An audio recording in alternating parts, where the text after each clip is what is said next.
Hi friends, మీరందరూ ఎలా ఉన్నారు? నేనైతే చాలా బాగున్నాను. మీరు కూడా బాగుండాలని కోరుకుంటున్నాను. ఈరోజు నేను వెజిటేబుల్స్ పులావ్ చేయబోతున్నాను. దానికి ఈ గ్లాస్తో 2 గ్లాసులు రైస్ తీసుకున్నాను. ముందుగానే నానబెట్టుకున్నాను. దానికి కావాల్సిన పదార్థాలు whole garam masala, vegetables, brown onions. ఇప్పుడు ప్రాసెస్ ఏంటో చూద్దాం. ముందుగా స్టవ్ ఆన్ చేసుకొని గిన్నె పెట్టుకోవాలి. కాస్త నెయ్యి వేసుకోవాలి, ఆయిల్ వేసుకోవాలి.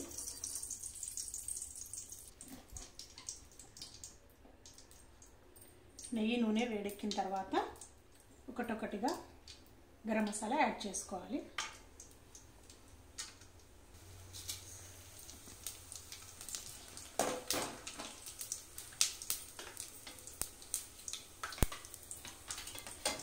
పచ్చిమిర్చి యాడ్ చేసుకోవాలి. తర్వాత ఆనియన్స్ యాడ్ చేసుకోవాలి.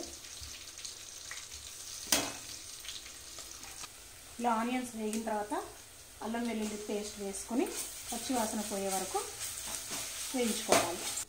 ఇప్పుడు కాస్త పుదీనా, కాస్త కొత్తిమీర యాడ్ చేసుకోవాలి. ఇప్పుడు పొటాటోస్, క్యారెట్స్, అలాగే గ్రీన్ పీస్ కూడా యాడ్ చేసుకోవాలి. ఇంకా వేరే కూరగాయలు బీన్స్, కాలీఫ్లవర్ ఇలాంటి ఏ కూరగాయలు ఉన్నా యాడ్ చేసుకోవచ్చు. సో నేను ఈ 3 యాడ్ చేస్తాను. ఇలా మొత్తం ఒకసారి కలిపి 1 నిమిషం పాటు మూత పెట్టుకోవాలి. ఇప్పుడు మూత తీసి మళ్ళీ ఒకసారి కలుపుకోవాలి. వెజిటేబుల్స్ని పూర్తిగా మగ్గనిచ్చొద్దు, ఎందుకంటే రైస్తో కూడా మగ్గాలి కాబట్టి. ఇప్పుడు వాటర్ పోసుకోవాలి. దీంతో 2 గ్లాసెస్ రైస్ తీసుకున్నాం కాబట్టి 4 గ్లాసెస్ వాటర్ పోసుకోవాలి. ఇది 4 గ్లాసెస్ వాటర్. తర్వాత రుచికి సరిపడా సాల్ట్ వేసుకోవాలి. మొత్తం ఒకసారి బాగా కలుపుకోవాలి.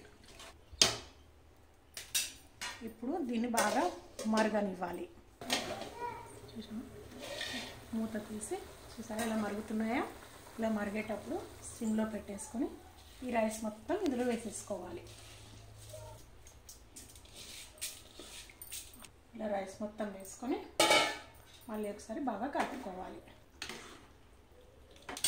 ఇప్పుడు బాగా కలిపిన తర్వాత మళ్ళీ ఒకసారి మూత వేసుకోవాలి. మూత తీసి ఒకసారి మళ్ళీ కలుపుకోవాలి. కలుపుకున్న తర్వాత మళ్ళీ మూత వేసుకోవాలి. మూత తీసి